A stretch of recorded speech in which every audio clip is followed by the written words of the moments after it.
Okay, welcome everyone. My name is Shirley and I will be your moderator this evening. I am excited to welcome Dr. Christopher Baer as our speaker tonight. Dr. Baer's educational journey took him from a degree in molecular and cellular biology at the University of Arizona to honing his dental expertise at the Oregon Health and Sciences University School of Dentistry. His commitment to excellence led to a postgraduate residency in San Antonio, Texas, where he mastered various dental procedures and collaborated with top dentists. Dr. Baer, welcome and thank you for being with us tonight for a very interesting presentation. I will pass it over to you now. Thank you very much. I'm excited. This is always a little bit weird because we don't get any reception from the audience. So if there are questions, please feel free to make them in the side chat, and then we'll address those as we get started. Again, digital printing workflows, we've got those here. Little conflict of interest disclaimer that I am getting paid an honorarium by Schein for this presentation.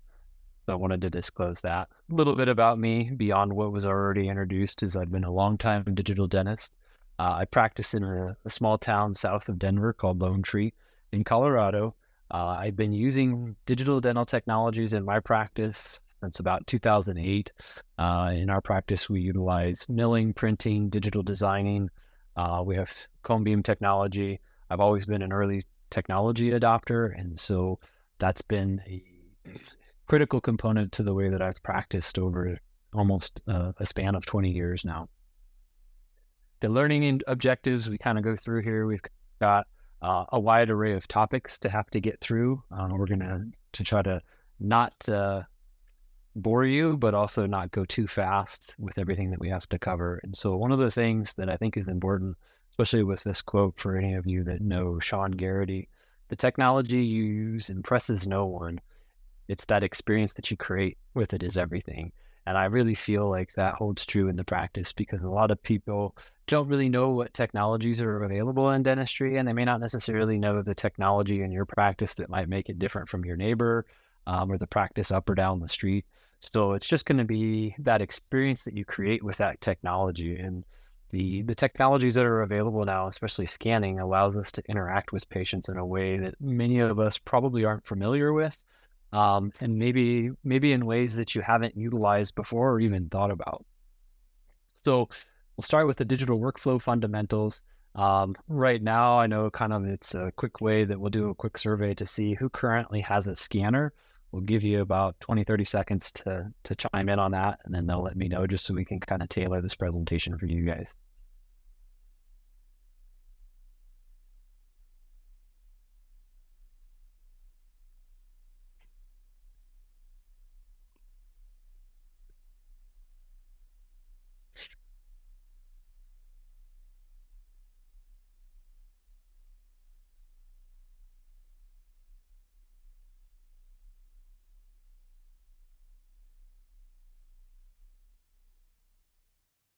We're going to keep up the poll for just a few more moments as more people are responding and entering their responses.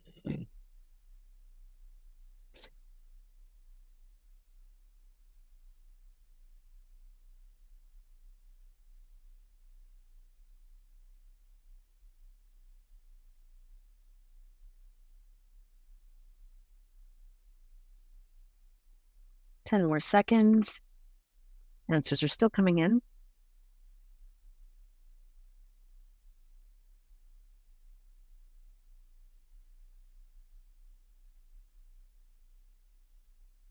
Okay, and it looks like to the question, how many participants currently use an intraoral scanner in their practice?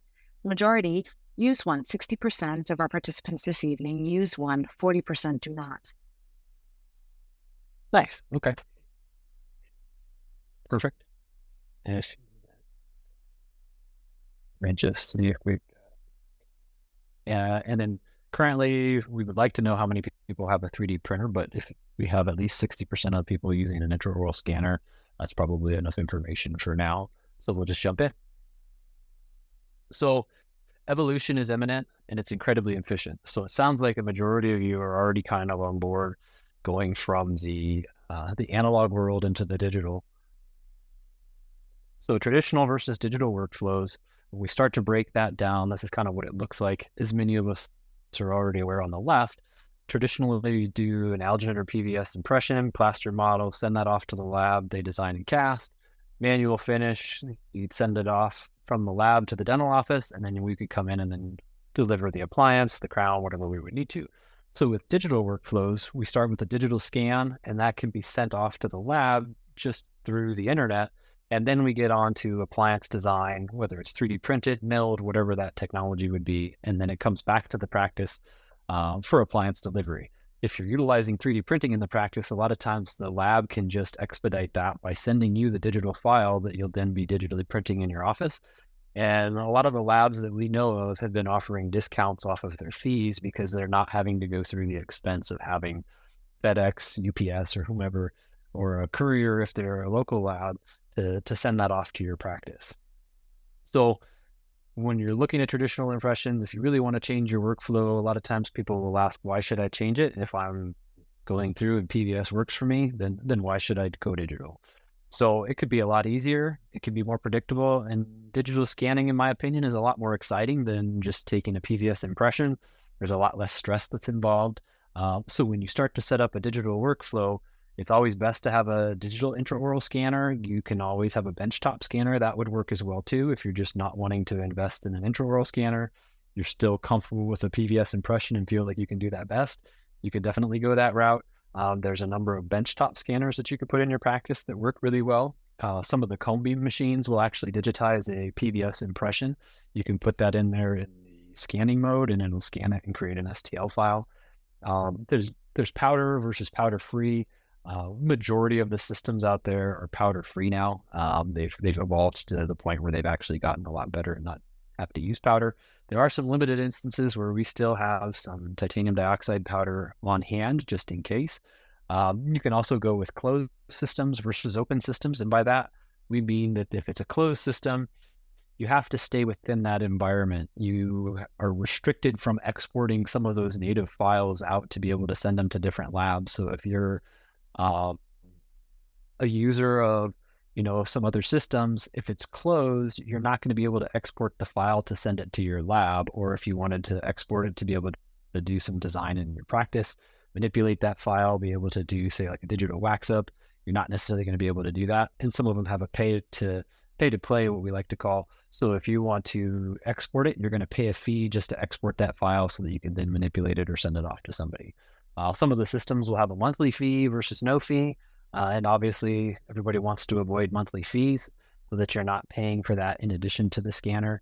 And then you can buy scanners, standalone scanners, or you can buy them in conjunction with a milling system. Sometimes if you're purchasing a milling system, then you're going to be able to get that scanner for free. So why a digital workflow? The benefits, we've got a streamlined process. And like I said before, it's a lot more fun, in our opinion. I know my team would agree. Patients love it. It's a lot more comfortable for patients. It's amazing for gag-sensitive patients.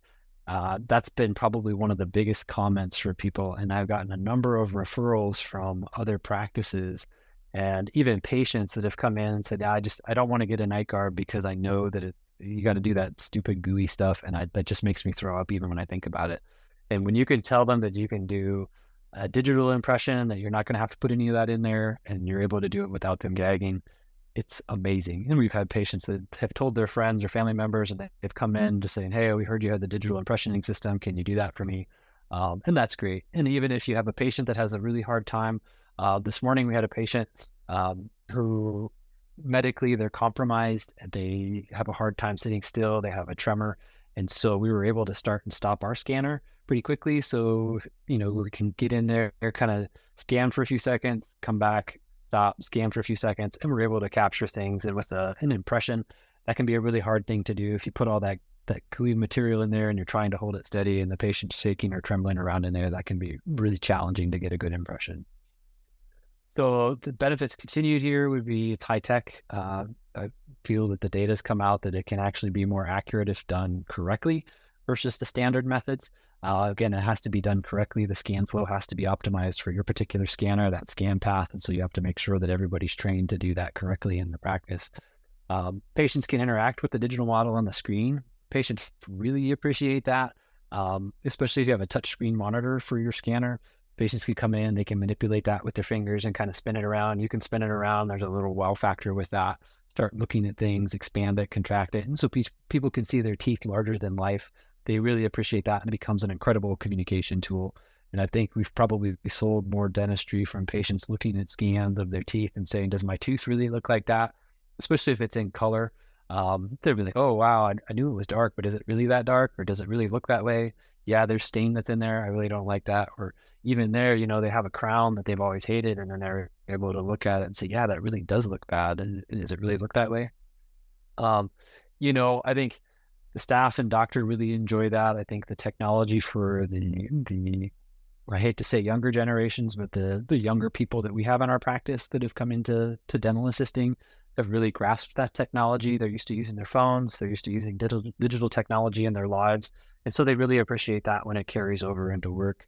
I think the ROI on it has been phenomenal for us because we've saved so much money on impression material. We really don't have to use it in the practice. I haven't taken a standard PVS impression in over 7 years now. The time savings after the initial learning curve can be tremendous to where we're actually really efficient. The scanners nowadays with our Medit i700, we can scan a patient like a full upper arch in less than a minute. So to be able to provide full arch scans in 2 minutes, let's say, it's going to be faster than anything else that we were able to do. We couldn't even take an alginate, in that time frame. There's patient referrals because you have patients that say, that was so easy, I can't believe it was like that, and I didn't have to go through with any of that goo. People really appreciate that because nobody really likes having that goo in their mouth. The reduced chair time on delivery, because we're able to calibrate our machine. We have a milling machine, calibrate the 3D printer for all of the proximal contacts, the occlusal contacts. We're able to dial that in really well so that if it takes more than 5 minutes for us to begin cementing a crown, then we know that there's something that's wrong with that crown. We have a lot fewer materials that are required in the office because we don't need mixing tips. We don't need final impression material. We don't need those trays. There's just so much overhead that we can reduce just by incorporating digital scanning into a practice. And it also creates new treatment options for the practice. If you're an Invisalign provider, First Smile, whatever, clear aligner therapy, you've got that. If you want to use minor tooth movements, you can do that because patients are able to see their teeth in real time on a big screen, and they can start guiding you through the things that maybe they see on their own teeth that they don't like. And then it's, like I said, it's a better treatment planning tool and communication tool than's been available with just even models. People like being able to see their teeth on a computer screen. Many labs will offer a discount because they're only shipping one way if you're going to have to do that, if you're not going to fabricate in office. So there's this cost savings with that. Some of them we've seen as of late will charge a digital fee for whatever that is. So I would be sure to contact your lab and discuss that with them for what fees are going to be there if you're not already sending digital scans to them. There's also less waste. One of the things being in Colorado, we try to be eco-friendly and make sure that we don't just have a model that we have to toss. We make 95% of all of our crowns modelless, so we don't have to 3D print a model, check proximal contacts, any of that. We've got that process dialed in. So there's a lot less waste in PVS materials, impression trays, 3D printed models and all of that. And there's also a faster turnaround time. If we're doing something same day, we can do that. We could do something overnight. It really just depends on what the case entails because we've got that digital scan. We don't have to pour anything up. We're not waiting around for a courier to pick up the case to take it to a lab. The drawbacks is, yes, there's a cost to invest, that big C on that preparation there. There's a cost to invest in a system that's going to work for your practice and for your team. It does require learning a new skill for the entire office. It's not just simple as picking up a wand and just pushing it over the teeth, get a scan, and then you're done. It really requires training on how to get used to that technology, but also training the team on how you want to implement that into the practice. Oftentimes I get offices that come to me and ask, like, well, I'm not getting adoption from an assistant, or my hygienist doesn't want to do this. Like, how do I get people involved? And it's getting them excited to use the technology and just making a day that you stop and then saying everybody has to scan a patient today, and we're going to scan 2 patients tomorrow, and making sure that you're giving them a practice opportunity, whether it's scanning themselves, scanning some patients that you know really well, kind of learning the ins and outs of the scanner, but also the software, because the scanner, you're going to have to learn how to use that appropriately, but also the software package that comes along with it to make sure they're comfortable manipulating it. If they have to delete a scan, if they have to edit a scan, pick up another spot where there's not a good impression, but also on how to evaluate a scan for errors to make sure you're not getting a call from your dental lab saying, hey, we got a scan, there's not enough quality here, there's poor detail in this particular spot on the margin and all of that. Space requirements, some machines can be pretty large. Other machines, it's basically just a laptop and then the scanner itself. And you may have a little cart you want to put it on, or however you're going to utilize that. You might have to move it from room to room. Does that have its own power pack? Do you need additional power sources? And then again, the monthly fees for that technology. Are you paying one time, or are you going to pay a recurring cost every month? So the drawbacks are, it's not going to be a magic wand. If you can't see the margin and see it completely, it's not completely exposed, the scanner's not going to find it for you. So with a traditional impression, it's kind of the same thing, as you want to make sure that you can see it, but sometimes you don't see those little nuances until that impression is poured up. So again, it's just learning how to read the material that you're using, whether it's a scan or a traditional impression. The other thing would be a backup plan. If you're not a tech savvy person, you may have to have tech support that you need to call and get involved with. And who's going to be the person that contacts tech support? Is it going to be you? Is it going to be assistant? Is it going to be a front office person? What are you going to do? Talk about that before it happens. Who's going to be the one that deals with the software problem? What if the computer dies? Are you still able to scan? Can you plug it into another computer? How are you going to manage all of that? And then what happens if the internet goes out? Are you able to send scans a different way? Will it still save a scan if the power goes out? What happens if you have power interruption and you don't have a battery backup for your scanner? What happens in that instance? Are you going to have to bring the patient back, or are you going to have backup of that scan so you can be up and going? Like I said, software problem, wand problem. What happens if the wand gets dropped? I mean, what happens if a patient bumps the assistant while they're scanning and all of a sudden that wand falls on the floor? If those optic gets damaged, if those optics get broken, you can see here on this picture on the top above the prep, there's a lot of scratches that are on the mirror of that scanner tip. So if the scanner tips are not disposable or single use, you're going to start to accumulate scratches as they're going over the surfaces of the teeth. And those scratches can then start to affect the optics or the clarity of the scan that you're getting.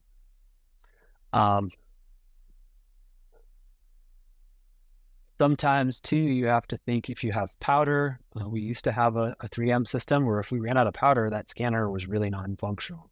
What happened if your scanner runs out of batteries? There's some scanners that would require batteries.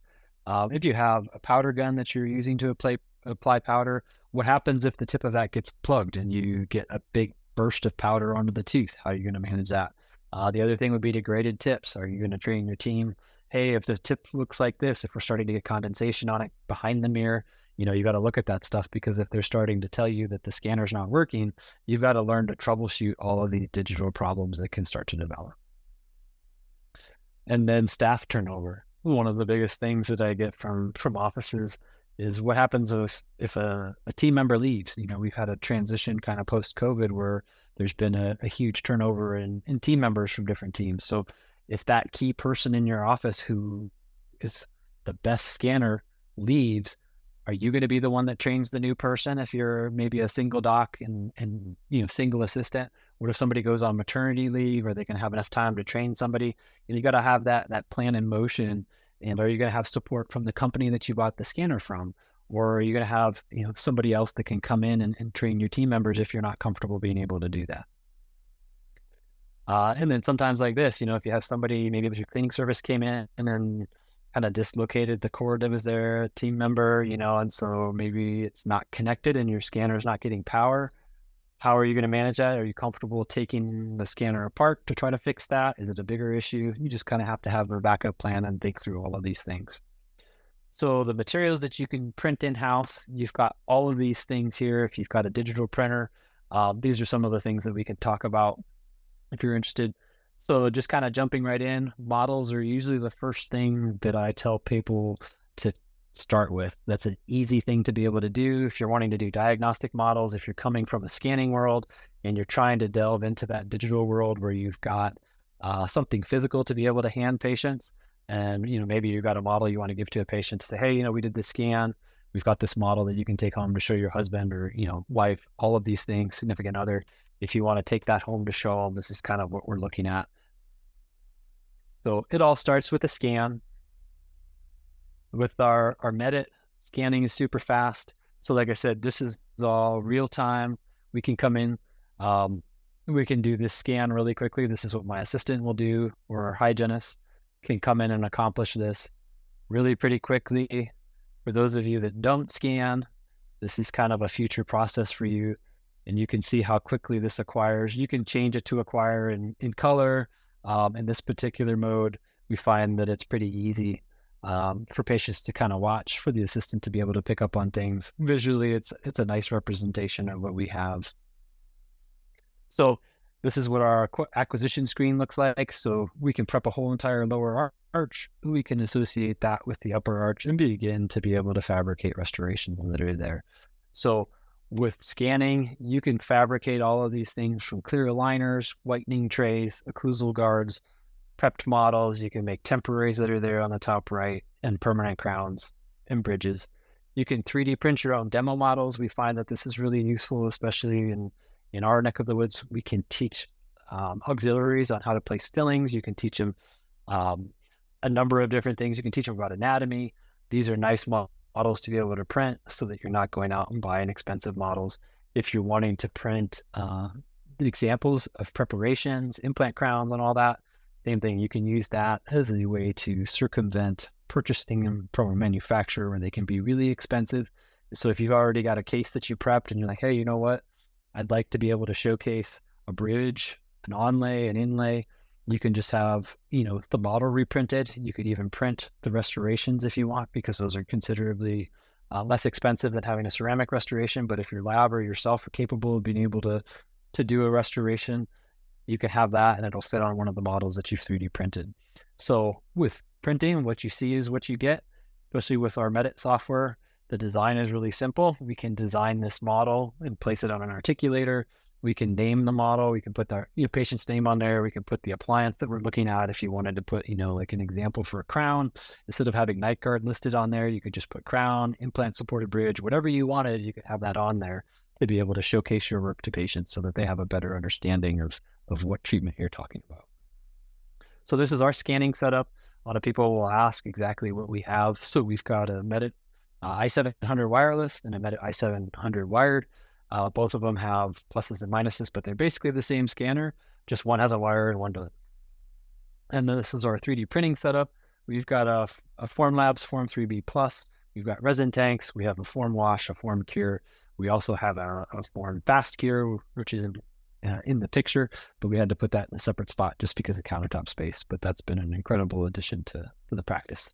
So quickly, if we're going through to take a look at digital dentistry and that type of workflow for the types of manufacturing, if we jump from scanning and transitioning into what we can do with the digital designs, you've got an additive manufacturing versus subtractive manufacturing.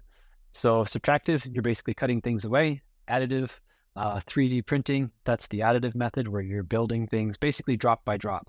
Subtractive, you're taking a block or puck of material, say, like a block of Emax, and you're carving away everything to then have a final restoration of, say, a crown. Additive, you're building a crown drop by drop. So subtractive milling, all those milling technologies. Additive, again, 3D printing, whatever 3D printers you have on your market. So with subtractive manufacturing, you've got a high level of precision. There's great surface quality. You can do it with a large variety of materials. That's kind of how things have evolved in dentistry up to this point. Additive manufacturing, i.e. desktop 3D printing, material consumption is low because you're really only using what you need and maybe any of the additional material for the supports for the restoration. There's a really high precision right now. There's, high speed is kind of subjective. High speed relative to what? High speed relative to milling. Some things you can mill faster than you can 3D print. Again, there's not a great comparison there, but it can be high speed. Some crowns you can 3D print, in less than 30 minutes now. Veneers, same thing like that. So with 3D printing, almost every geometry is printable. With subtractive manufacturing, you're limited by the number of axes that your mill would have and how small that tool size is. So there's some limitations with that. Right now, We have, for 3D printing, polymer-based materials like metal printers. We can print metal that's far more expensive than something like we would use in dentistry for 3D printing, models based off of just resins and stuff. So a quick look at the additive process. These are the different types of additive processes, from SLA, DLP to LCD. I won't bore you with all of that. SLA is probably one of the more common methods to be able to manufacture things in dentistry, and then LCDs as well. So basically you have a platform that gets lowered into a vat of gelatinous goo or liquid goo. A laser module comes over there, and then basically just has a laser beam that you can think about curing tiny dots of composite all to build a crown.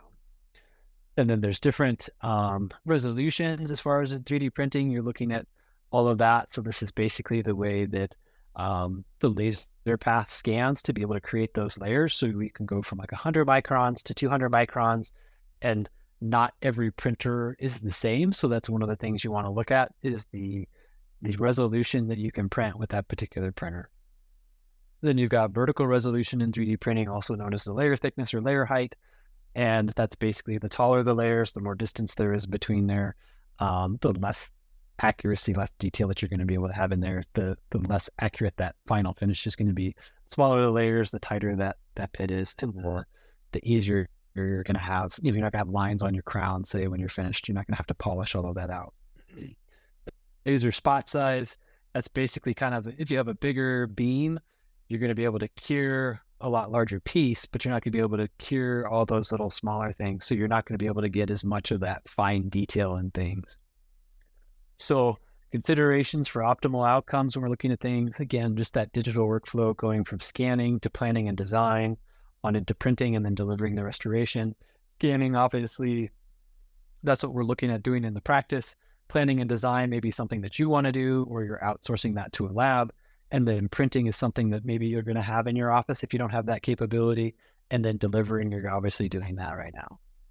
So you're going into scan, basically, again, coming in, make sure that you're following a correct scanning protocol to guarantee a good model.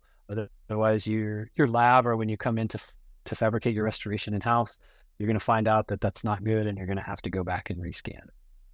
You want to make sure you don't have a lot of extraneous data with the cheek, tongue, dental tools. One of the things that we love with the Medit scanner is we can actually scan the color of our gloves in the system and tell it to ignore that color. There are some limitations with specific colors that it has, but with the teal color that the assistant wears for the gloves, and if that particular color comes up as she uses her finger to retract, and she happens to scan that particular portion of her hand while she's retracting with that, the scanner will just ignore that. So it's nice because you don't have to worry about retracting with the mirror. You can retract with the finger and then get all of the scan data that you need. And again, if you have a scanner that's going to then be providing double surfacing because the assistant or maybe the doctor's scanning multiple paths over the same area, sometimes it'll start to stack that data. And that's what you see in the top right corner there, is that you've got an extra layer that's folding over the top. And that can be a big problem, especially if you don't pick up that, so if you have garbage in, you're going to get garbage out. And so you really want to make sure that you have a good scanning procedure and protocol that everybody's following.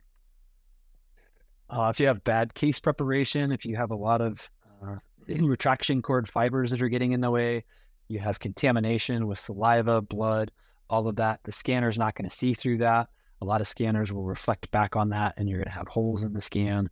Or if you have tooth debris from cutting that you haven't really cleansed the preparation to clean all of that off, you're going to have a lot of issues, and you're going to have poor crown fit. So to go from scanning to printing, you have to consider, like I mentioned before, are you going to do it yourself? Are you interested in doing that? Or is it something that you're going to want to outsource to either the lab that you're using now, or do you want to start 3D printing in your practice and maybe use a design center that focuses strictly on designing those restorations that you're interested in providing for your patients? So if you want to do it in-house, you're going to have to get a design software. And there's a couple different options that we'll talk about. And, CAD design can be a barrier for adoption because there's a steep learning curve for some of the more sophisticated things like ExoCAD. There's going to be fees that are involved, and that can be a barrier. And there can be challenges for both you and your teammates to be able to implement that workflow. As far as speed, you might understand how that software works, but you might be really slow at first. When I started using exocad in my practice, I had to sit down and learn that whole workflow and then kind of figure out how I was going to implement that in my day-to-day activities. So these are all of the options that are there, not an exhaustive list, but these are all of the options that we've considered for things. Like I said, if you're purchasing a CAD software, exocad is probably the most popular, most common. 3Shape has another one. There are paper case CAD places that you have, like Blue Sky Bio, EasyRx, Design Services, Full Contour, and Evident are the most familiar that I have. I love using Evident. I've been a partner with them for a long period of time, and they really do a nice job. And you get actually a team of people that are assigned to you that can help make your life really, really easy. So for design, like I said, I use exocad. We use the Preform software, and we also use Medit. For those of you that aren't familiar with Medit, Medit has a large number of modules that you can use that we'll go over as we kind of go through the presentation. But the Medit software is free. You can use it with a Medit scanner, without a Medit scanner, but you can go in and you can design models, night guards. You can do smile simulations for patients, and it's really a great tool that we loved using in our practice. And so, like I said, it's Evidence, another partner that I have. So when I don't have time to design with exocad, we go and we outsource it to Evident. If I get busy and I have a long day and I don't want to stay at the office doing anything, I can upload all of those design files to Evident and have them design it for me. And that way, when I come back to the office in the morning, I'm ready to 3D print night guards, models, wax ups. I'm ready to upload and maybe 3D print some crowns, temporaries, and all of that. So they're really a time saver and a lifesaver in many cases. So once you have that design, you get on to printing. Printing, we feel, is really the fun stuff.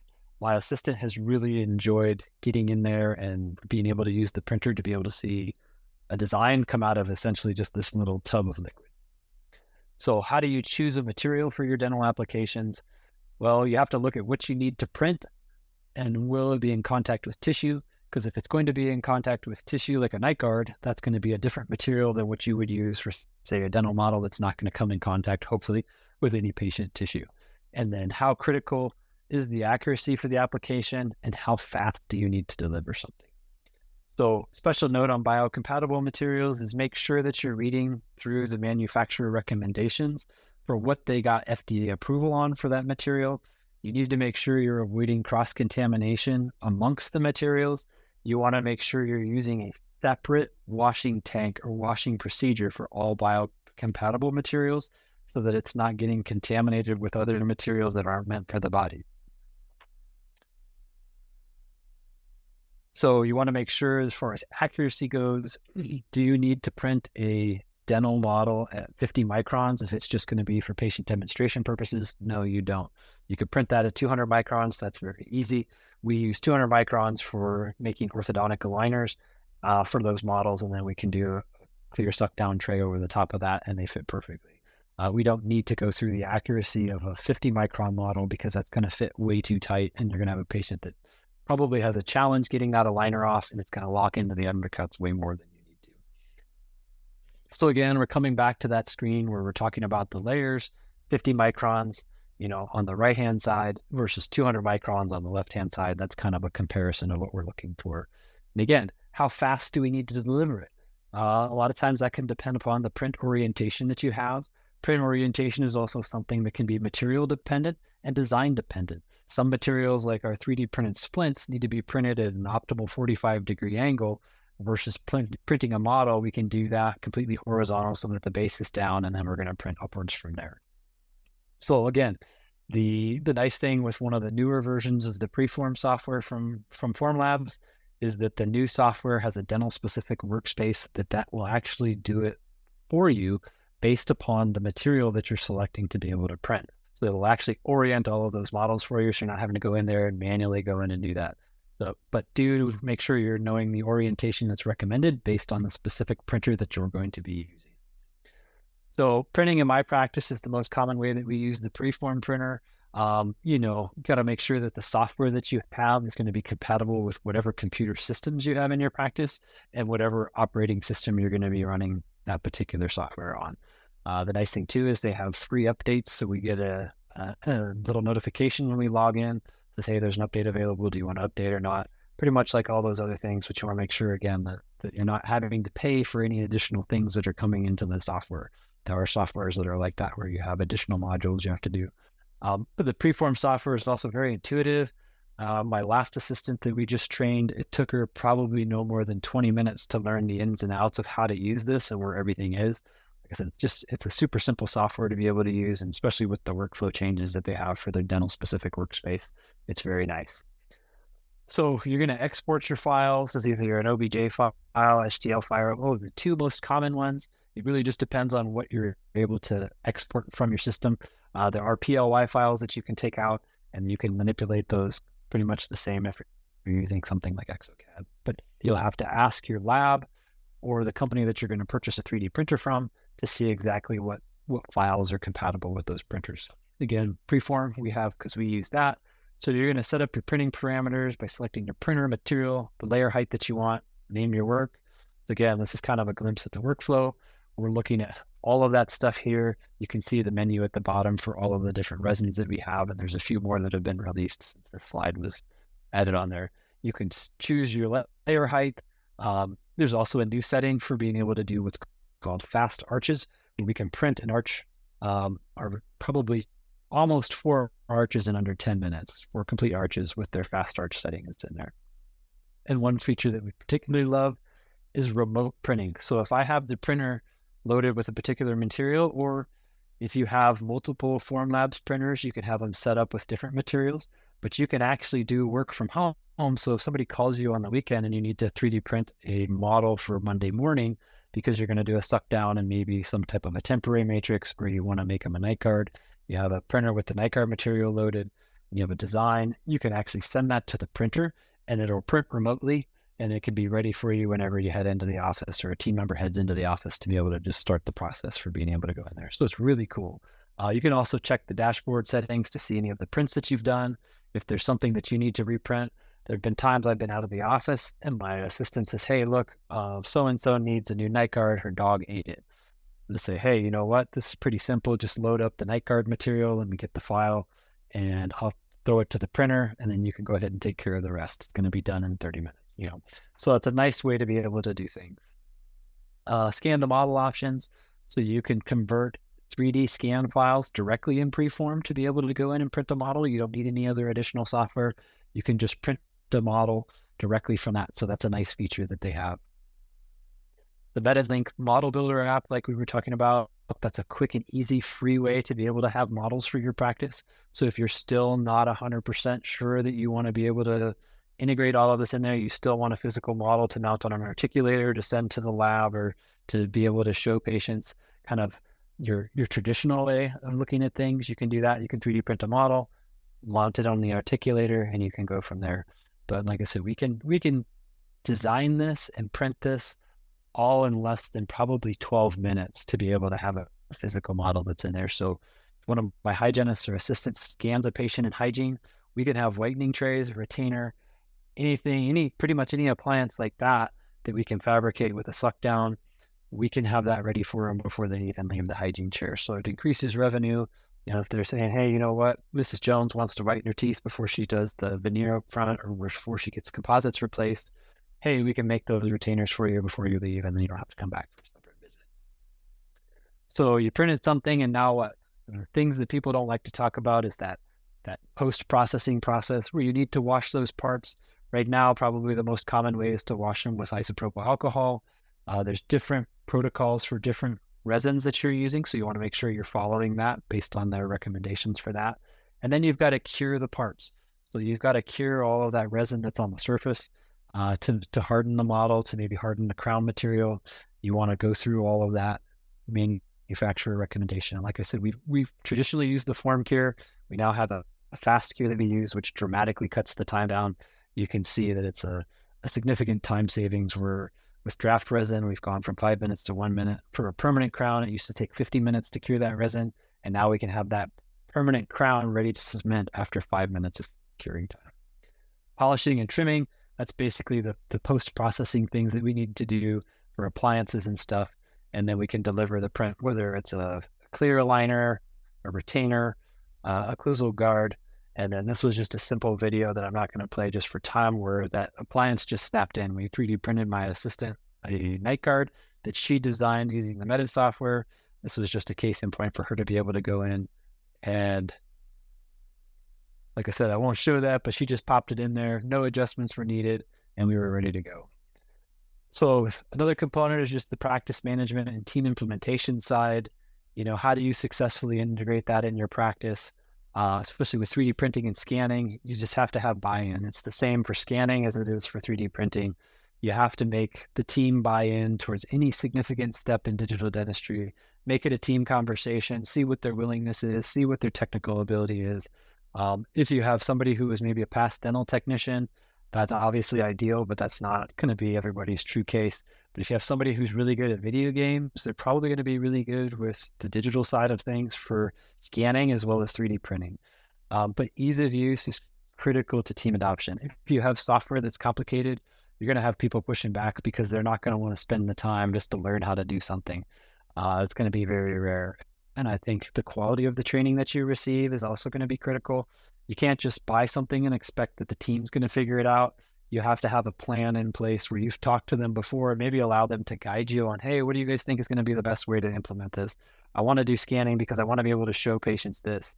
Maybe it's teaching the hygienist, and hey, instead of taking all these intraoral pictures, you can do a digital scan and we can go back and patients can see their teeth. They're going to be able to see the tartar that's on their teeth.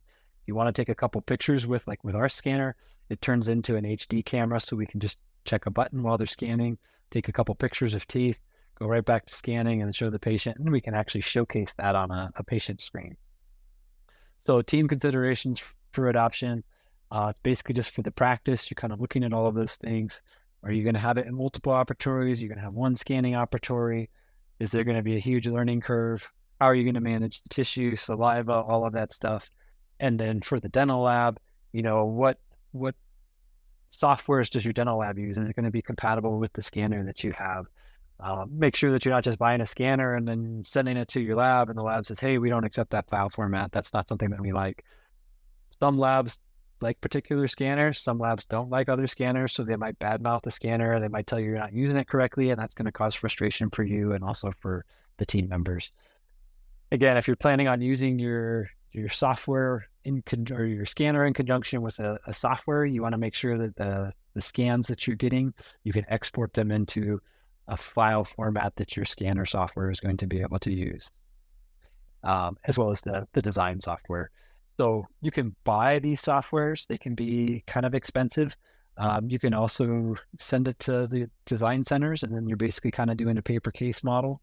But anticipate there's going to be a learning curve with both of those. Obviously, there's going to be a smaller learning curve when you're outsourcing it. There's going to be different things that you have to upload.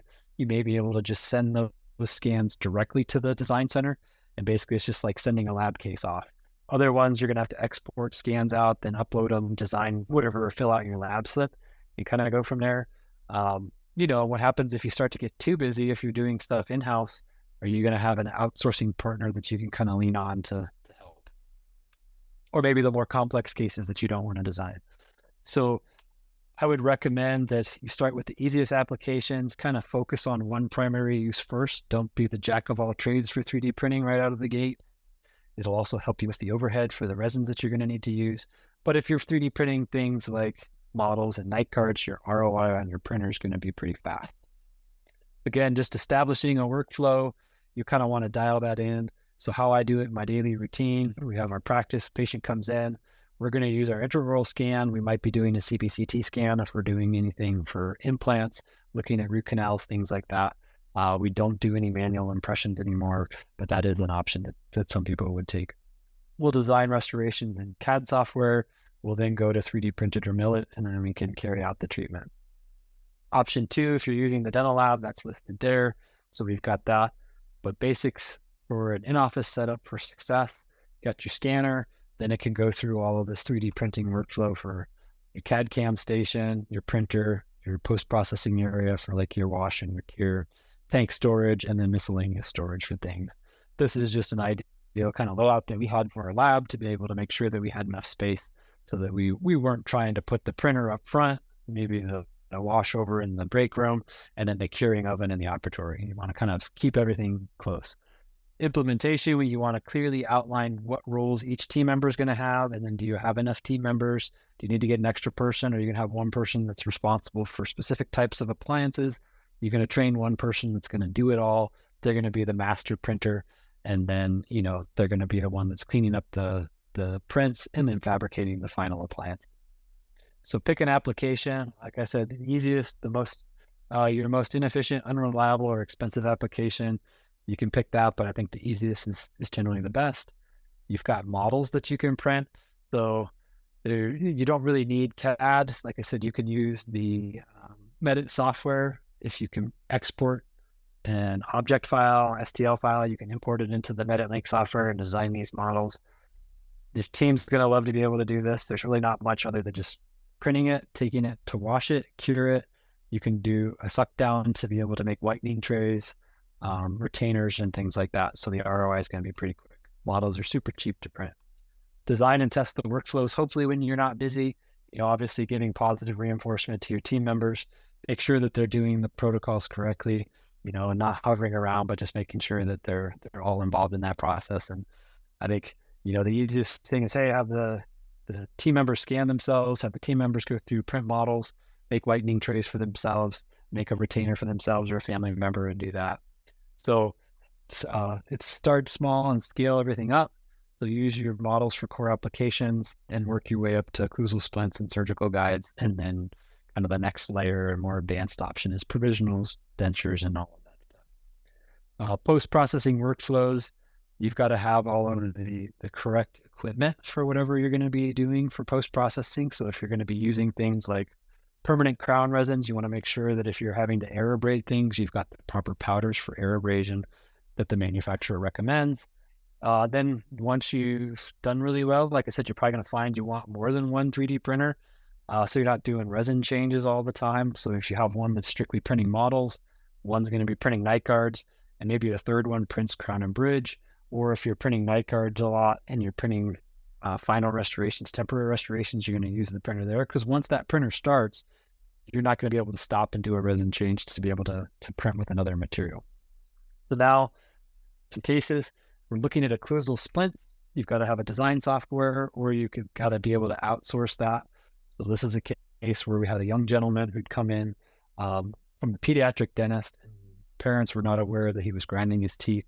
They said nobody had told him that he was grinding his teeth. So he was in his early 20s, and basically took us 5 minutes or less to scan everything in there. Got a nice scan, got some generalized wear. So we digitized them.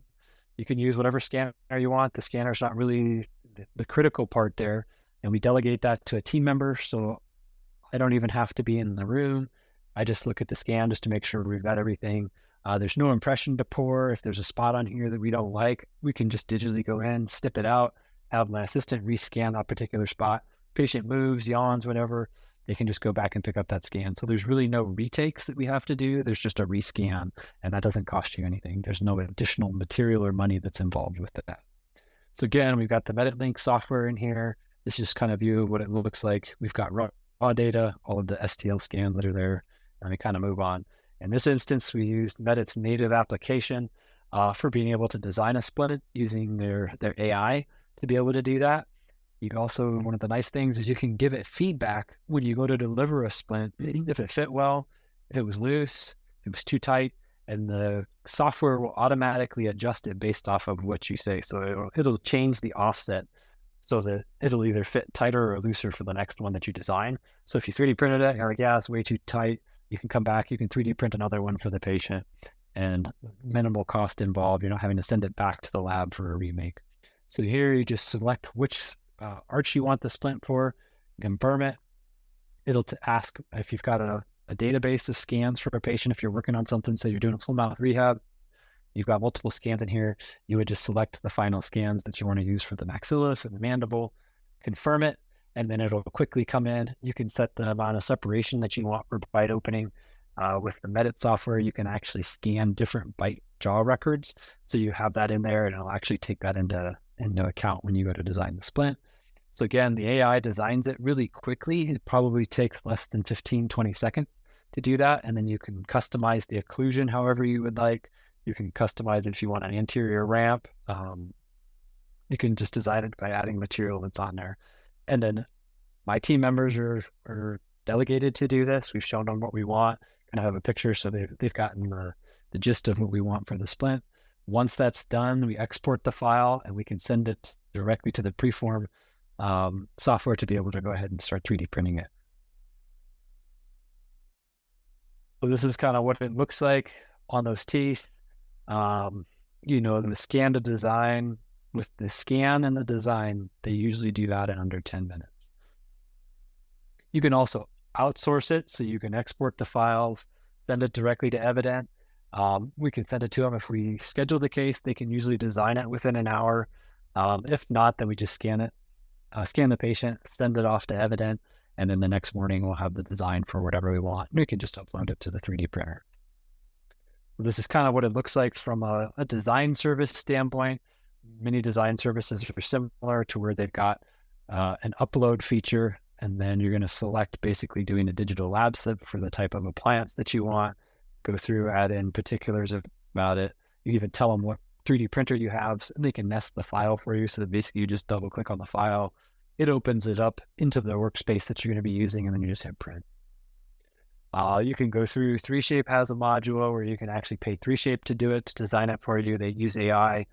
You'll get a file back, I think, within 10 minutes now, and you can either choose to download that, or you can send it back, and then they'll redesign another one for you for free if you don't like what that design is. So here, this was a design that I did in ExoCAD real quick. We made it, put a little ramp that's there on the front, and then again, you send it off to be printed. Your lab's going to be doing the same thing if they have a 3D printer. You nest the file into here.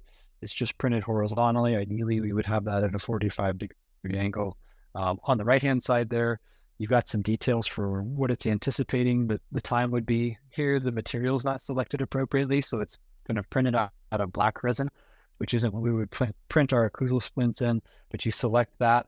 If your assistant, if they're delegated to do that, tries to print it with the wrong resin, you're going to have to figure out that part of your workflow.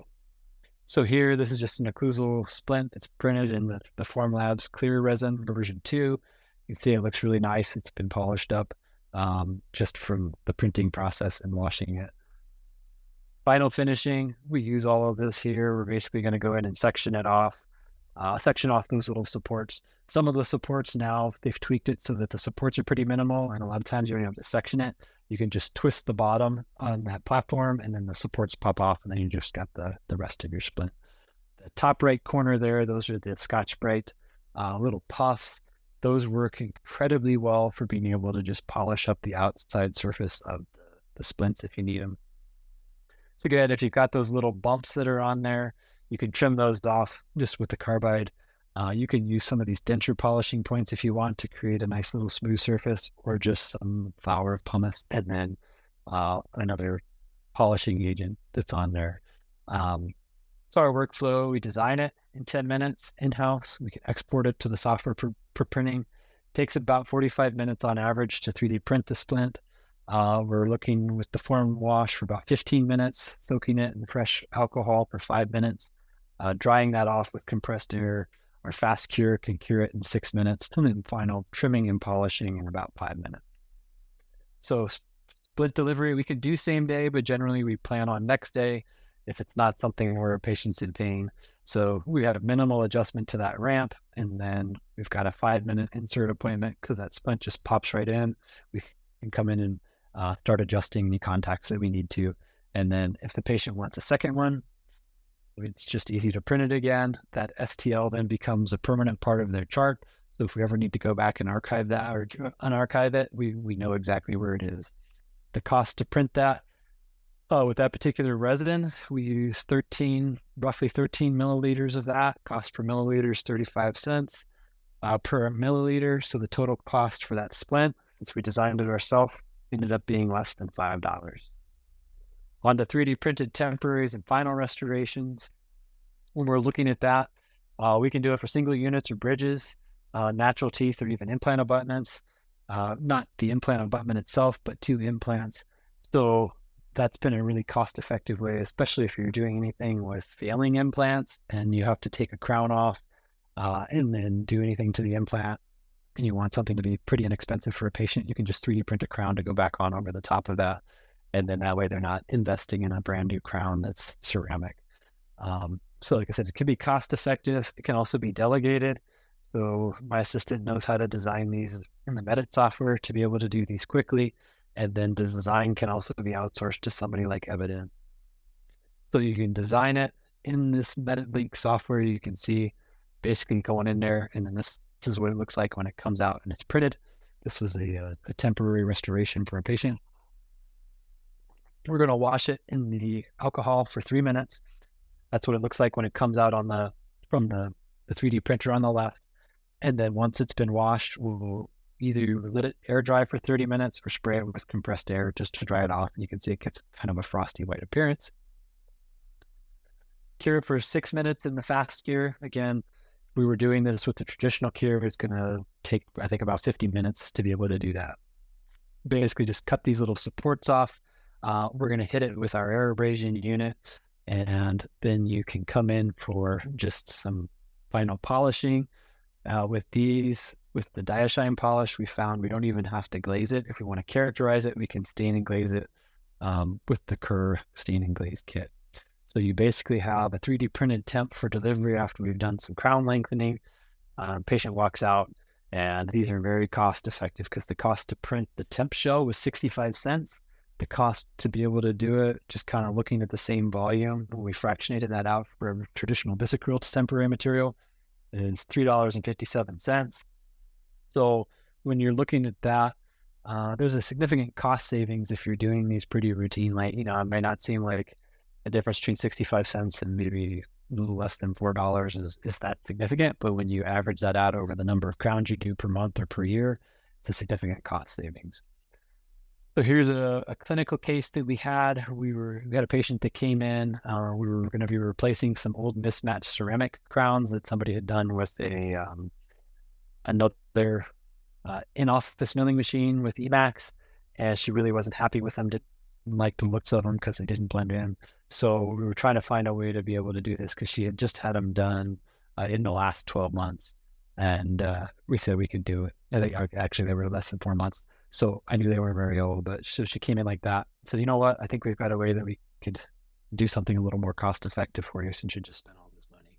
So basically we designed the temps, all in the Medit link software, sent it to the preform for directly printing on the Form 3B Plus, and just, again, printing the shells. So post-processing, again, we went through that same process that we talked about before, getting those off the printer. In this instance, we printed them on a model just to test fit the proximal contacts between them, be able to evaluate contours. And so my assistant went in, did this real quick, and then just basically was trying to get a nice surface shine on there before she even went in and had any characterization. Here we come in, we actually use the OptiGlaze stain and glaze kit to be able to make them look a little bit more lifelike. One of the tricks is we used some ceramic pegs to be able to put them in with some material, some sticky putty, and then we can actually put them through the fast cure oven to be able to cure everything all at once. So you're not using the curing light to try to go in there and contaminate the surface. So we had these for final delivery. We took a little bit of extra time. We used the OptiGlaze color and glaze kit from Kerr, and then we used the Formlabs permanent crown resin. The total cost for the crowns was 1.23 milliliters of resin used.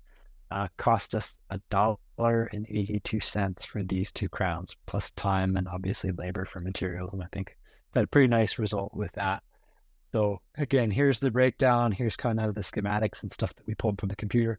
It tells you the volume of material, and then you just take the liter of material, whatever your cost was for that, and then obviously do simple math to be able to tell you the cost per milliliter. Again, here to be able to do 3D printed motivational mockups. You've got a quick and efficient way versus trying to use bisacryl. It costs us less than $1.50 to be able to take a mockup and then print a mockup versus use a bisacryl injection mold method that most people have become familiar with. That's about $8 in material. Sometimes more, just depending on which material you're using. And it can be an inexpensive communication tool. So you're not investing a lot of money into that, but if you're doing a lot of these motivational mockups, You could easily spend $100 a day just in motivational mock-ups, just because you're going through, like 10 or so of them, and you're sitting there eating all of that if a patient doesn't go through with treatment. Or if you're trying to do it, that's just for an upper arch. So if you're doing upper lower arch to try to show them, obviously double the cost. So again, here we're doing that with less than $6 in material for both to be able to show her the motivational mock-up off of a digital wax set, and then the 3D printed provisional shells that we were able to make from that same design. And then we put in our finals. These were permanent crown materials from the same thing from Farm Labs. Again, we did a custom stain and glaze job with that using that Kerr kit that we just mentioned. And that's all less than $5 in resin to be able to come up with a nice result for this patient that wouldn't have been able to afford the treatment otherwise. 3D printed veneer temps. Many people say, well, why temporary and not permanent? So you have to decide that for yourself, what that defining point is going to be. The aesthetic demands of the case, if you're trying to match opaque PFMs, it's probably not going to be the best case just because of the materials. You got really dark stumps that you have. You can use a budget-friendly transitional. The color stability of these long-term is going to be a lot better than the injectable materials. The marginal fit's going to be a lot better. So there's a number of different reasons that you want to be able to 3D print temp veneers. You can go direct to prep. They're going to be a lot stronger. There's no annoying air bubble that you have. I know probably anybody who's ever done the injectable temp material, you've gotten a bubble in the incisal edge. You're in a critical spot, maybe in the marginal area, right on number 8 or number 9, and it's annoying to have that. And there's a little defect. It's not perfect. Or doing these, there's no trimming involved. It's basically going to be direct to the prep. And there's not any excess stuff if you have to have. If you've got angled preps, if you're kind of doing prep ortho, where you're taking teeth that maybe not in perfect alignment and you're trying to make a bunch of different segments for the preparation so that everything draws, you might have some areas of undercut on other preparations. And these basically, you can avoid all of that by just 3D printing the temporaries directly to the margins. And you can just spot etch them. They're really super simple to remove, and they're less costly than the injectable material, typically by a factor of 5. So again, we love doing these for kids. We've had an orthodontist that just refers all these cases to us just because we've done a really nice job. And he's like, hey, this is going to be better. You guys do such a bang-up job with these. You can make them affordable for parents, and they really appreciate that. So you can do an old school mock-up, just chuck some composite on there, say, hey, does this look good? Teenager, maybe parents are like, yeah, it's kind of like the shade that I want. Yeah, I'd like to have the spaces closed in there. So you just have to scan the patient. We can come in. The Medit software also allows us to come in and assign a shade. It'll actually pick a shade, but you can assign it for different parts of the tooth and take that as kind of a stump shade, if you will. So you're getting the digital shades from the AI that can be reasonably close. It's not perfect, but it's a good starting point. Again, here, we're not needing to do any preparations on this. And you're coming in and you're 3D printing these temporary veneers for this teenager. And then, it takes us about 10 minutes to deliver. There's no injections that we need to do. We just throw up some super topical in there so we can pack some cord around there. Coming in there, and like I said, you can see that this is a nice, simple, cost-effective way to not have to go through a ceramic veneer, not any expensive bonding, procedures. You're not having to really be very invasive for the child. And then from this too, you can directly scan and then make the retainer, or you can scan and send the STL file over to your orthodontist if they have a 3D printer, and that's how they're making the retainers. So we said it's great for kids because they traditionally will have a short attention span, so you can be in and out. Restorations are there, boom. You can 3D print the restorations while they're not even in the chair. Just have them come back for the delivery for it. And again, it's super simple. And then it could be transitional too. So you've already basically got the workup done. You can send that to the lab if you're having them fabricate final restorations. But it also becomes a case talking point because the parents can say, hey, you did such a nice job on these cuspids, turning them into laterals. Can't you do something with the centrals? Because now those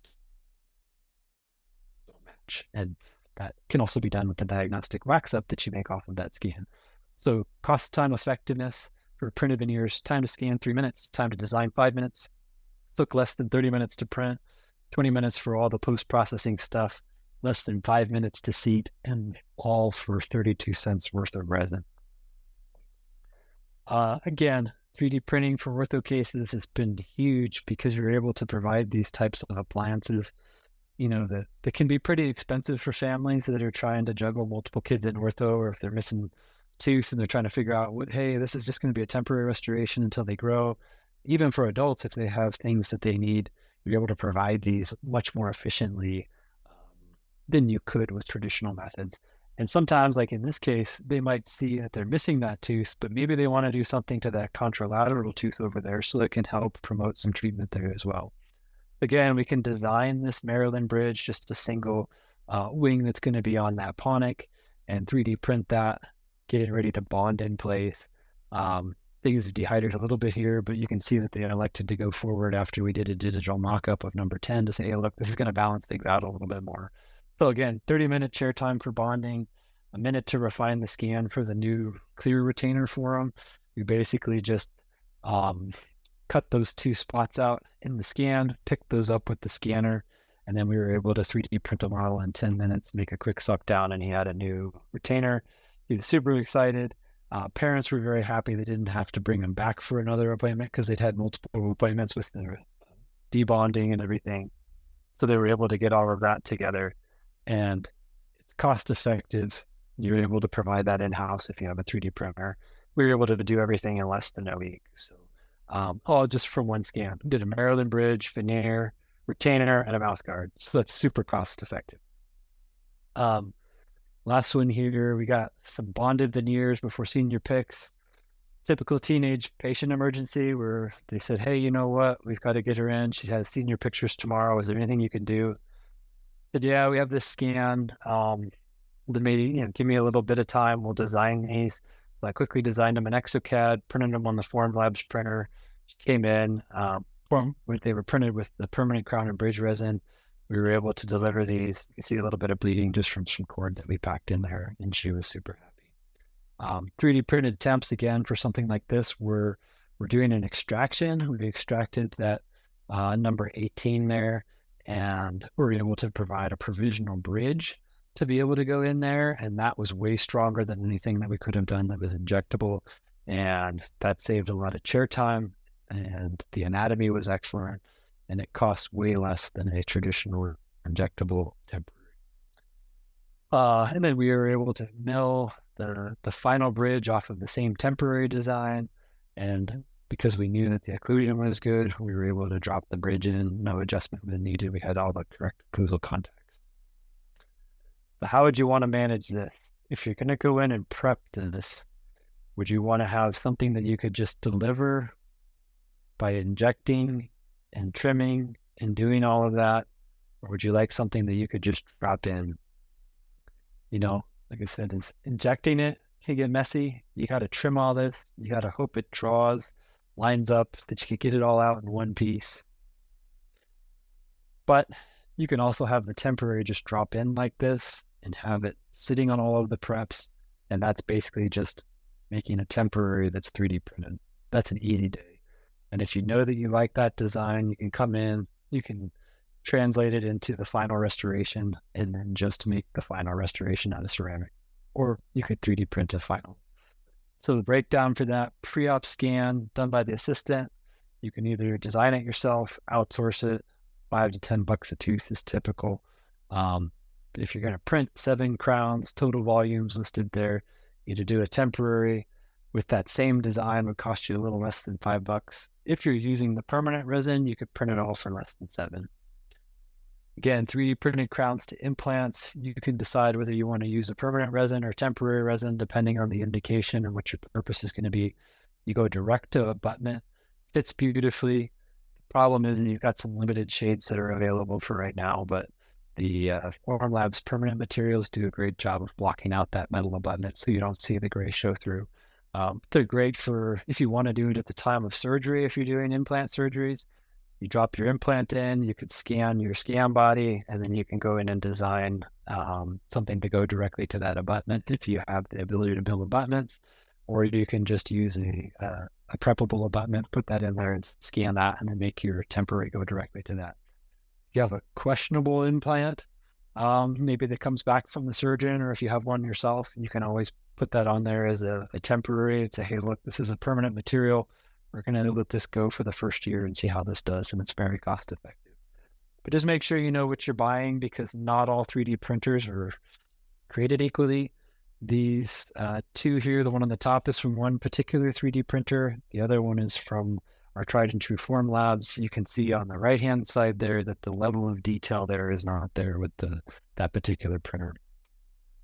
So again, just a summary, these are the digital workflows with 3D printing, advantages and disadvantages for things, the challenges that we went over, and then the ROI for these is pretty quick. Like I said, your cost savings from an analog method can be, anywhere. You're spending $85 to maybe $200. If you're doing it yourself, you're spending maybe $3 to $5. Same thing for permanent restorations. You're gonna have to look at your lab. But if you're doing injectable temps, about $5 to $6 per milliliter. 3D printed temporary crowns is about $1. And permanent crowns about $1.50 per milliliter. So again, the team needs to be trainable, excited, adaptive, and motivated. Make sure that you're delegating things and you assign that beforehand. And then these are just some takeaway concepts just to make sure that you've developed a process. You master the simple stuff first. You're reading all of the product directions, guidelines, suggestions, and you purchase all the proper equipment. Don't be cheap. These things are going to save you money in the long run, and you got to make sure you follow things, because these are going to be things that go in patients. Again, have fun. This is the way. Any questions? Wow, that was just wonderful. Thank you so much, Dr. Baer. And thank you guys all for listening. Please, we invite everyone now to enter their questions into the Q&A box below at the bottom of your screen. I know a few people had their hands raised and we couldn't get to your questions at that moment, but if you want to go ahead and enter those questions into the Q&A chat box, that would be very helpful. In the meantime, Dr. for having to go through quick. Hopefully well, it was a lot of information. It wasn't. I thought it was great pacing and just really wonderful and helpful information, very complete. And while we wait for some questions to come in, Dr. Baer, what are some frequently asked questions that you get in any of these different areas? Let me just put my alarm off. Thank you. I think one of the biggest things is just, it seems like we have a high number of users that are already scanning digitally. It's just how they make that jump into 3D printing. And I think it's trying to find a quality printer that's going to fit with your scanner, and taking the time to be able to teach yourself and or team members how to do that process correctly, and just implementing with the small things first, not just jumping in and say, hey, I want to be able to 3D print a denture. That's going to require a lot. From the scanning side, that's a technical component. If you're going to be making an appliance like a night guard, that's great. You could definitely do that from, just out of the box. But if your models and a simple whitening tray doesn't fit well, or a retainer doesn't fit well, you're probably going to have some challenges with the night guards.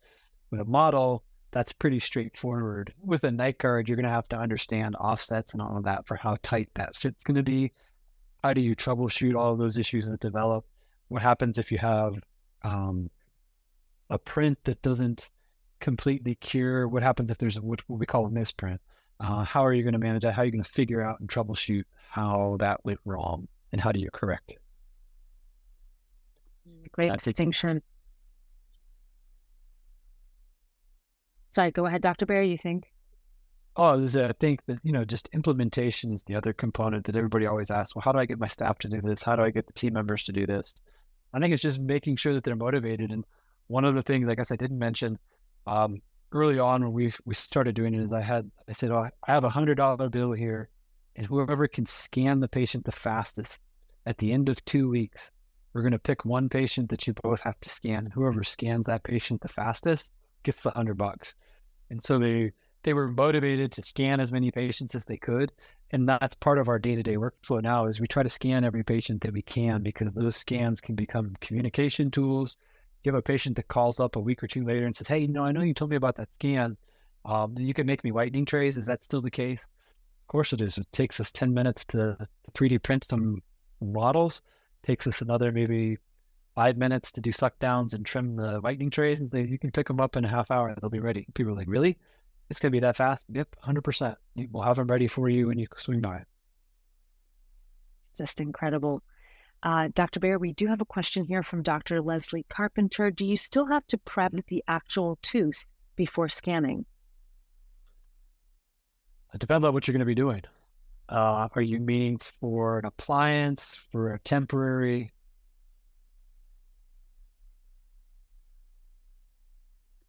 Let's see if Dr. Leslie Carpenter can let us know. If it's for a temporary, no.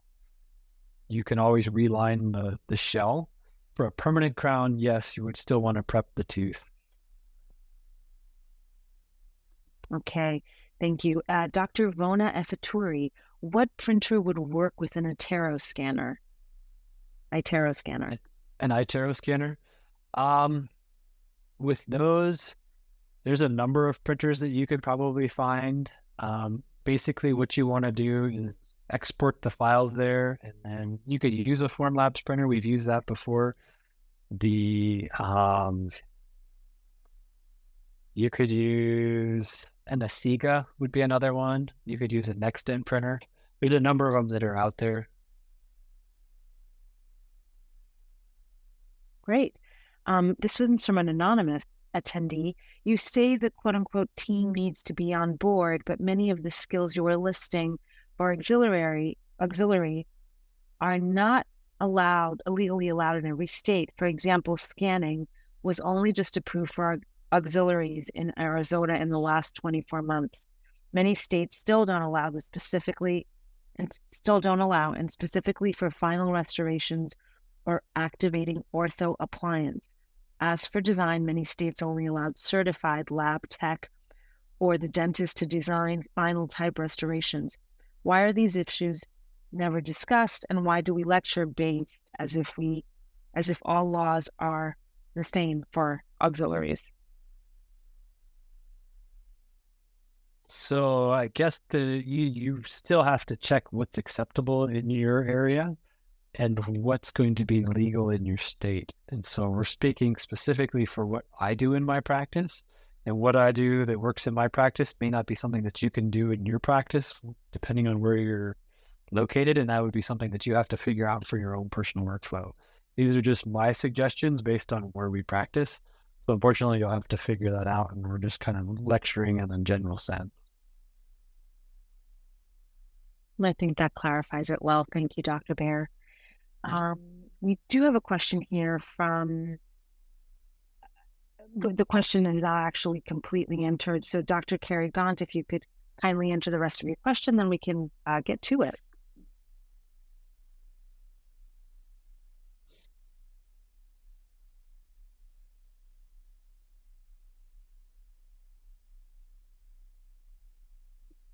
Right now, we don't have any other questions coming in.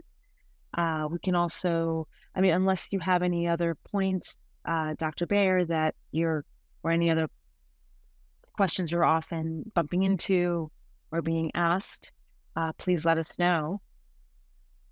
Yeah, I think, it just depends on the path that you want to have for your practice. And if you're already scanning now and you have a desire to be able to do more for your patients and create an even better experience, like we were mentioning from the get-go, is that experience that you're creating with the technologies that you have. 3D printing is going to allow you to be able to do that. You're going to save a lot of money, but also create a better experience by making stuff same day. Patients aren't going to have to return for another visit. At least in my area, my neck of the woods, just speaking for our practice, a lot of our patients appreciate the value that brings, because we have a lot of patients that travel across town to come see us. And the inhibitor for them would be if they had to come back just to pick up a whitening tray. They had to come back just to pick up a night guard. If you're able to do that stuff same day, that's huge. If you have a patient that's in pain that comes in and says, hey, you know what, like my jaws have been hurting, I really need this, or hey, I lost my night guard and I can't sleep without it, or I'm going to be traveling and I know I'm going to need it, to be able to say, hey, you know what, if you come back in an hour, or hey, if you're on the phone and we already have your scan, we can make you another one. come in 90 minutes. We'll have it ready for you. That's a huge practice builder. And then when patients see that you have that technology and they're like, you know what? I called up Dr. Baer's office. They were able to make this for me same day. They're going to tell their friends and family, and they're going to say, you know what? Hey, I need a night guard too. They did it digitally. I don't have to go through with the goo. No, you don't have to. And they're going to call you up, even if it's just for a night guard. They may not be an initial patient right off the bat. They may come to you just for that one service and see the other technologies you have there. And if you spend a little bit of time with them and provide that service, they're probably going to come back to you as a definitive patient. So again, you're building relationships because of the experiences you're creating with these technologies. And you can make treatments more affordable for patients because, as we showed, it opens up another avenue for, hey, maybe you can do some transitional treatment with that temporary material, because it's not just temporary in the sense that it's only going to last, a week to 2 weeks. You can stretch that temporary material out for 12 months. And so maybe somebody has a rough patch in their life right now, and you're able to 3D print a provisional bridge, a 3D provisional, implant crown, and help them get to the next step and say, hey, you know what, this is going to last for 6 to 12 months. I need to see you back in 6 to 12 months, and then we can make the definitive restoration. Or if you're going to 3D print a permanent crown for them, maybe you can offer them a significant discount because it's not going to cost you much, and you're getting that learning experience on how to go through and process things correctly. And maybe if you have a failure because you didn't do it correctly, you didn't do one of the steps 100%, or they chip and break it, you can 3D print it again, and then it's not costing you much. It's costing you a couple bucks to be able to make another restoration for them. So it opens up a number of avenues. Wow, that is really such a great point, how interconnected, but also the different possibilities and different ways of helping your clients in your practice. So thank you so much, Dr. Baer, for that. And thank you for a wonderful presentation this evening. So much that we learned. And thank you all for joining us tonight. We did record tonight's webinar, and we will be emailing the recording out sometime in the next week.